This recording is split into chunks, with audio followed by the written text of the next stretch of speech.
नमस्कार मित्रांनो, मी मराठी ट्रेडर आपल्या नवीन व्हिडिओमध्ये तुमचं स्वागत करत आहे. आजच्या आपल्या व्हिडिओचा टॉपिक राहणार आहे how to trade in 2026 market. कसं आपण 2026 मध्ये ट्रेड करायला पाहिजे आणि काय काय गोष्टी आपण फॉलो करायला पाहिजे, या सगळ्या गोष्टी बघूया. काय काय गोष्टी आपल्याला फॉलो करायच्या आहे, काय काय गोष्टी आपल्याला फॉलो नाही करायचं आहे.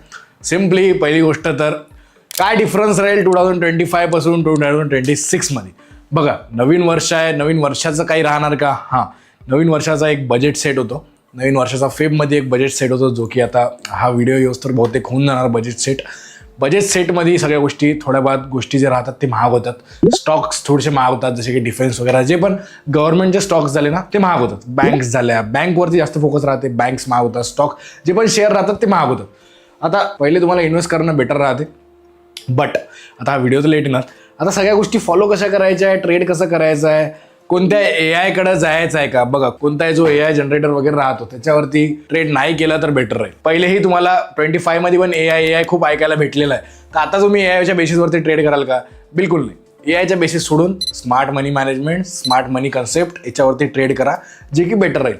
AIच्या भरोसे आपल्याला ट्रेड करायचं नाही आहे. हां, जो पर्सन AIच्या भरोसे ट्रेड करतो मग तो ट्रेडर नाही आहे, ठीक आहे. तो मग एक तर कुणाला अकाउंट हँडल देत आहे किंवा काहीतरी देत आहे, सिम्पल, ठीक आहे. स्टेप बाय स्टेप आपण ग्रोथचा प्लॅन करू की स्टेप बाय स्टेप आपल्याला ग्रोथ करायची कशी आहे. 2026 मध्ये एक प्रॉपर कॅपिटल घेऊन आपण ट्रेड करणार, proper money management, proper risk management, proper money कन्सेप्टने आपण ट्रेड करणार.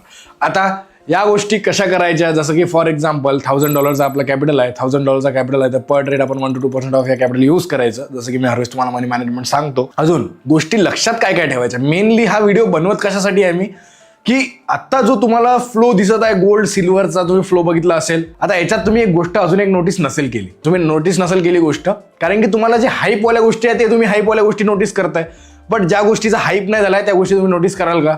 बिलकुल नाही कराल. फॉर एक्झाम्पल, कोणती एक मोठी गोष्टचा काहीतरी साईडला न्यूज चालू आहे, बट ते तुमच्या लक्षात नाही आहे. तुमच्या लक्षात काय आहे? सिल्वर घ्या, सिल्वरचा रेट वाढत आहे, गोल्ड घ्या, गोल्डचा रेट वाढत आहे. तसं नाही आहे गाईज.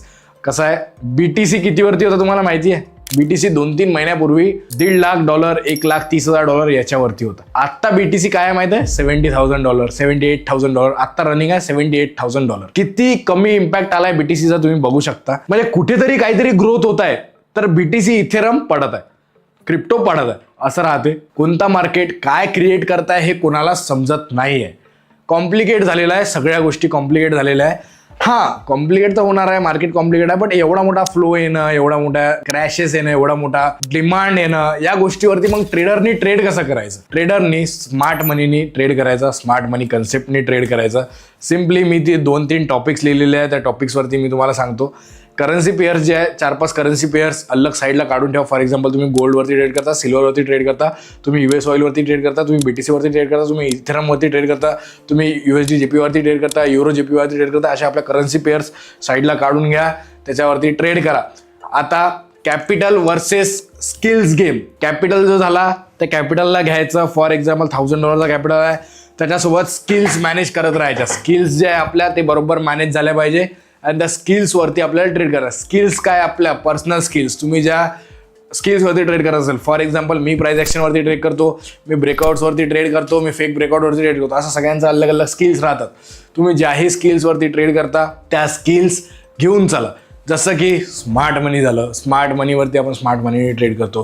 प्राइस ॲक्शन झालं. रिस्क मॅनेजमेंट काय करतो आपण? रिस्क मॅनेजमेंट आपण बरोबर करतो. रिस्क मॅनेजमेंट प्रॉपर, जो पण आपण रिस्क मॅनेजमेंट, फॉर एक्झाम्पल जे पण पर्सेंटेज आपण सेट केला आहे त्या पर्सेंटेजच्या हिशोबाने आपण ट्रेड करतो, ठीक आहे. ते झालं रिस्क मॅनेजमेंट, मनी मॅनेजमेंट. आता ट्रेड सेट करायच्या दिवसाच्या, ज्या ट्रेड सेट केल्या आहेत त्याच ट्रेडवरती ट्रेड करायचं अँड तेवढंच मनी मॅनेजमेंट अँड ट्रेड्स राहायच्या. त्याच्यावरती ट्रेड्स नाही गेल्या पाहिजे, त्याच्या खाली ट्रेड्स नाही गेल्या पाहिजे, त्याच्यावरती ट्रेड्स नाही गेल्या पाहिजे.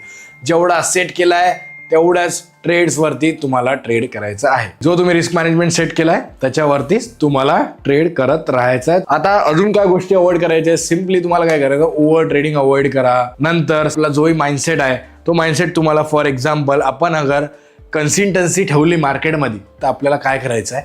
आपल्याला त्याला घेऊन चालायचं. आता नवीन मार्केट आहे, नवीन वर्ष आहे, तर काही एकदम वेगळं नाही होणार आहे. एकदम वेगळं काही होणार नाही. बऱ्याचशा लोकांना वाटत असेल काहीतरी वेगळं होणार आहे. बघा, स्टार्टिंगला जो फ्लो आलाय तो फ्लो कंटिन्यू राहू शकतो. मार्केट अपवर्ड डिरेक्शन राहू शकते, बट पॉसिबिलिटी आहे का? सिल्वर कंटिन्युअसली अपवर्ड डिरेक्शन राहणार का? या सगळ्या गोष्टी शुअर नाही आहे. काहीच नाही. मार्केटमध्ये अगर टिकायचं आहे, कन्सिस्टन्सी, डिसिप्लिन ठेवायचं, daily chart analysis, daily trade करत राहायचं, दॅट्स इट. एकही दिवस 2 दिवस अगर तुम्ही मिस कराल, चार्टमध्ये काय मोमेंटम झाले, फॉर एक्झाम्पल एवढा मोठा फॉल आलेला आहे, हा फॉल कशामुळे आला, हा फॉलच तुम्हाला माहित नाही तर तुम्ही ट्रेड सेकंड डे कराल कसे, बरोबर आहे. या सगळ्या गोष्टी मॅनेज करा, या गोष्टी सगळ्या गोष्टी घेऊन चला. 2026 मध्ये जसं की सध्या गोल्ड एवढा हाईप चालू आहे, गोल्डचा एवढा हाईप चालू आहे, बट त्याच जागेवरती BTC बघितला तर BTC पूर्ण क्रॅश आहे. अशा सगळ्या मोमेंटम्स आहे, सगळ्या मोमेंटम्स अलग अलग चालत आहे. काहीच नाही आहे, फक्त प्रॉपर ॲनालिसिस करायचं आहे, प्रॉपर ट्रेड करत राहायचं आहे, न्यूज चेक करत राहायची आहे, सगळ्या न्यूज चेक करत राहा टाईम टू टाईम, जेणे की तुम्ही ट्रेड करताना मी हे मानतो की तुम्ही सगळं ॲनालिसिस तुमचं बरोबर आहे, बट अगर एक न्यूज आली तर तुमचा सगळं ॲनालिसिस फेलही होऊन जाणार. त्यासाठी न्यूज येत आहे का बघा, न्यूज चेक करा. 2026च्या जेवढ्या न्यूज आहे काही चेक करा, काही डाऊट येते, काही क्वेरीज येते, कधीही मेसेज करा, मी तुम्हाला हेल्प करायला आहे. बस बाकी काही वेगळं नाही होणार आहे. मार्केट क्रॅश मोमेंटम आहे, मार्केटमध्ये मोमेंटम काय होत आहे सगळ्यांना समजत नाही, मला सगळ्या गोष्टी समजत आहे. तुम्हाला नाही समजत आहे की मार्केट काय मोमेंटम देत आहे, मार्केट कधी मोठा फ्लो देत आहे, डाऊन फ्लो देत आहे. या सगळ्या गोष्टी वॉरमुळे चालू आहे, या सगळ्या गोष्टी न्यूजेसमुळे चालू आहे. बट बाकीचे स्टेबल मार्केट्सही आहे, ज्या स्टेबल मार्केट्समध्ये आपण ट्रेड करू शकतो, जसं की करन्सी पेअर्स झाल्या, US ऑईल वर झाल्या, याच्यावरती आपण ट्रेड करू शकतो. असं नाही आहे की आपल्याकडे मार्केट्स नाही, खूप मार्केट्स आहे आपल्याला ट्रेड करायला. आपण करन्सी पेअर, गोल्ड सिल्वर सोडून द्या, बाकीकडे ट्रेड करा. बघा मला सांगा, जिथे मार्केट स्वतःच खरं नाही आहे, म्हणजे मार्केट आज 8-10 हजार कमी आहे, उद्या जास्त होणार, ते असा मार्केटमध्ये ट्रेड करून काही अर्थ नाही जिथे सप्लाय डिमांडच बरोबर वर्क करत नाही. ठीक आहे, जोपर्यंत जो स्टेबल नाही होत तोपर्यंत ट्रेड नका करू. बाकी काही डाऊट राहते, काही क्वेरीज राहतात, कधी मेसेज करा. भेटूया in the next video everyone. अगर व्हिडिओ आवडला असेल तर व्हिडिओला लाईक, कमेंट अजून शेअर करा. अँड चॅनलवरती नवीन असाल तर प्लीज चॅनलला सबस्क्राईब करा. भेटूया in the next video everyone. जय महाराष्ट्र, जय Shivray. See you in the next video. Bye.